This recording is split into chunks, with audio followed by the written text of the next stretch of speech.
Students, this is the third chapter of your English grammar.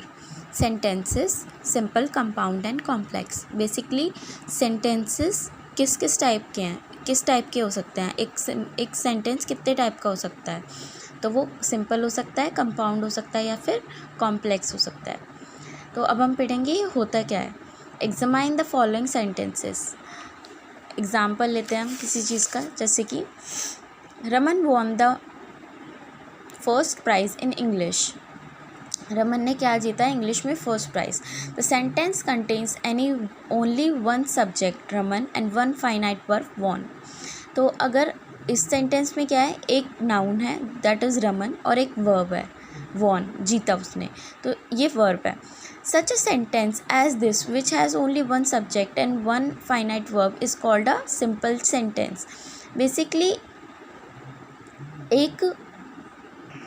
एक simple sentence में क्या होता है, एक वर्ब होनी चाहिए और एक सब्जेक्ट होना चाहिए. जिस सेंटेंस में एक वर्ब और एक फाइनाइट वर्ब और एक सब्जेक्ट हो, वो क्या होता है, सिंपल सेंटेंसेस.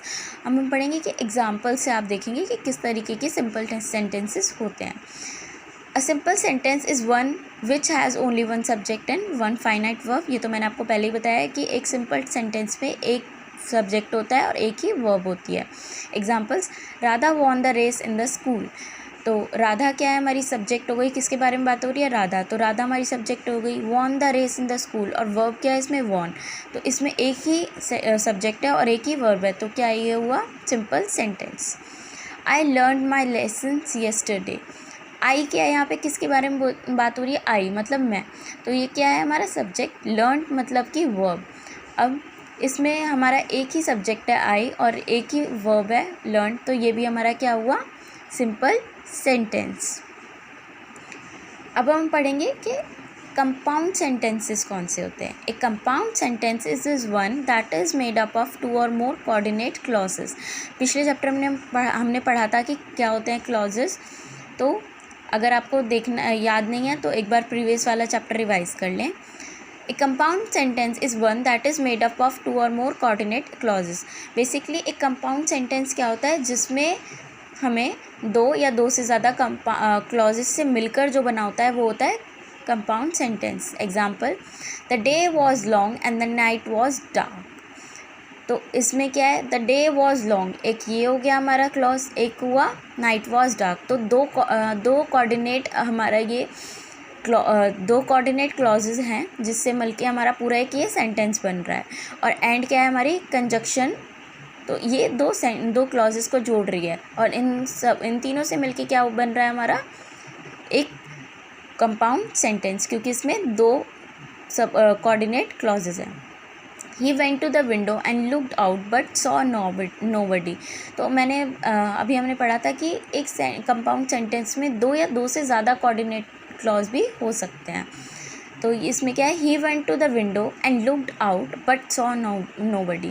तो अब देखो इसमें क्या है, तीन तरीके से तीन क्लॉजेज हैं. He went to the window ये हमारा पहला क्लॉज, लुक्ड आउट ये दूसरा, और saw nobody that is the third clause. अब हम देखें इन एग्जाम्पल्स को. देखो इन्होंने इस तरीके से समझाया भी हुआ है. The first sentence consist of two part. जैसे फर्स्ट सेंटेंसेस में हमें दो पार्ट है. The day was long, the night was dark. मैंने आपको बताया कि ये दोनों ही क्लॉजेज हैं और ये these two clauses parts are joined together by the coordinating conjunction. तो ये जुड़े हुए किससे हैं, एक coordinating conjunction word that is and से. Each part is a clause. हर एक पार्ट क्लॉज है because each part has a subject and predicate of its own. क्योंकि हर सेंटेंस में हर पार्ट में इसका अपना एक सब्जेक्ट और प्रेडिकेट है. And each part is a sentence which is a part of larger sentence. और हर एक जो पार्ट है ये अपने आप में एक सेंटेंस है जो कि फॉर्म क्या कर रहे हैं, एक बड़े सेंटेंसेस का पार्ट है. We further notice that each clause makes good sense by itself. और हमने क्या नोटिस किया कि अगर ये क्लॉजेस अकेले भी हैं तो अपने आप में ये कंप्लीट मीनिंग देते हैं. जैसे कि द डे वॉज लॉन्ग, दिन बड़ा था, तो अपने आप में एक कंप्लीट सेंस दे रहे हैं. And and hence can stand alone as a complete sense. वही कि अपने आप में ये कंप्लीट सेंस देते हैं, तभी तो ये क्लॉजेज हैं और सेंटेंसेस हैं। Each clause is therefore independent of the other or the same order or rank. Such a clause is called a coordinate clause. तो बेसिकली coordinate clause होते कौन से हैं? वो होते हैं कि जो अपने आप में इंडिपेंडेंट हो, मतलब कि अपना खुद मतलब बताएं हैं, और ये दोनों ही बेसिकली इस सेंटेंसेस में जो इनकी रैंक है बेसिकली इक्वल है, कि कोई किसी पे डिपेंडेंट नहीं है। The day was long, the night was dark. तो इसमें क्या है कि हम एक दूसरे में ये अलग होते हुए भी एक दूसरे से जुड़े हुए हैं, वो भी सिर्फ एंड की वजह से, लेकिन अलग अलग इनमें एक दूसरे पे कोई फ़र्क नहीं है। जैसे कि अपना मतलब, इन दोनों ही क्लॉजेस का अपना मतलब है। द डे वॉज लॉन्ग, अगर हम इसमें कुछ भी ना जोड़ें तो भी ये अपना आप में एक कंप्लीट सेंस है। इसी तरीके से द नाइट वॉज डार्क,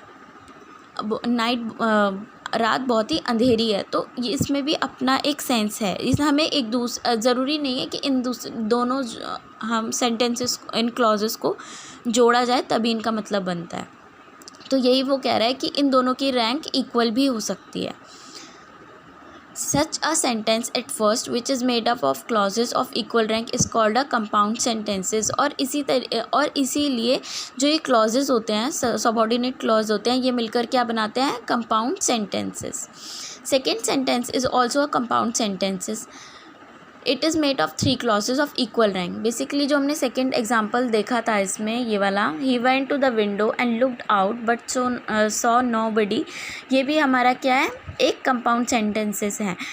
जैसे पहले में हमारे 2 clauses थे, the day was long and the night was dark, तो 2 clauses थे। इसमें क्या है? इसमें 3 clauses हैं। देखो कौन कौन से क्लॉजेज हैं। He went to the window, वो विंडो पे गया, ये कंप्लीट सेंस बना रहे हैं अपने आप में तीनों के तीनों क्लॉज। लुक्ड आउट, बाहर देखा। सॉ नोबडी, किसी को भी नहीं देखा, मतलब कि बाहर देखा बट उसे कोई भी नहीं दिखा। तो ये तीनों ही अपने आप में सबऑर्डिनेट क्लॉज हैं, अपने आप में मीनिंग देते हैं, एक दूसरे पे इतना डिपेंडेंट नहीं है। The term double is use for the sentence that is made up of 2 और कोऑर्डिनेट क्लॉजेज। बेसिकली डबल किस लिए यूज़ होता है? जब हमारे 2 कोऑर्डिनेट क्लॉज यूज़ हो रहे हो। The term multiple is use for sentences consisting of more than 2 coordinate clauses. और जब हमारे 2 सबऑर्डिनेट क्लॉजेस से 2 से ज़्यादा सबऑर्डिनेट क्लॉजेस से हमारा सेंटेंस बनता है तो हम उसे क्या कहते हैं मल्टीपल क्लॉज वाला। अब ये होता है हमारे कंपाउंड सेंटेंसेस, ठीक है। अब हम पढ़ेंगे कॉम्प्लेक्स सेंटेंसेस। कॉम्प्लेक्स सेंटेंसेस क्या होते हैं? A complex sentences is one that is made up of 1 principal clause and 1 or more subordinate clause. Basically हमने देखो इस चैप्टर में हमें क्लॉजेस कितना यूज़फुल हो रहा है, तो एक बार हम प्रीवियस रिविज़न कर लें प्रीवियस चैप्टर का तो बहुत अच्छा रहेगा, ताकि आपको समझने में बहुत ही ईजी हो। तो हम कॉम्प्लेक्स सेंटेंस पढ़ेंगे। एक complex sentence is one that is made up of principal clause. एक कॉम्प्लेक्स सेंटेंस क्या होता है? एक प्रिंसिपल क्लॉज से बना होता है and 1 or more subordinate clause, और एक उसमें क्या होता है? एक या एक से ज़्यादा क्या होते हैं? Subordinate clause. This sentence consist of 2 part. I don't know where he lives. अब देखो एग्जांपल है इन्होंने दिया हुआ है, आई डोंट नो, मुझे नहीं पता, वेयर ही लिव्स, वो कहाँ रहता है। तो आई डोंट नो ये एक साफ साफ अपना एक प्रिंसिपल क्लॉज है, इसको किसी की हेल्प की ज़रूरत नहीं है। जैसे कि मुझे नहीं पता, तो ये अपने आप में कंप्लीट मीनिंग दे रहा है। अब इसमें क्या है? वेयर ही लिव्स, वो कहाँ रहता है, वो कहाँ रहता है, ये सबऑर्डिनेट क्लॉज है, क्योंकि हमें नहीं पता चल रहा वो किसके बारे में बात कर रहा है। आई डोंट नो, देखो एग्जाम्पल में उसने बताया भी है, I don't know where he lives. Each part of a subject and predicate of its own forms a part of larger sentence. Basically जो सब्जेक्ट और प्रेडिकेट जो अभी सेंटेंस बना रहे हैं वो ना एक बड़े सेंटेंसेस का पार्ट है। Each part is there for a clause, इसलिए वो एक क्लॉज है, क्योंकि ये जो सेंटेंस है इसमें 2 क्लॉज हैं। अब जो एक क्लॉज है अपने आप में मीनिंग दे रहा है, ये एक अपने आप में मीनिंग देते हुए भी एक बड़े सेंटेंस का पार्ट बन रहा है, इसलिए वो हमें कह रहा है कि इसमें सब्जेक्ट और प्रेडिकेट होते हुए भी एक लार्ज सब्जेक्ट का ये फिर भी एक पार्ट है।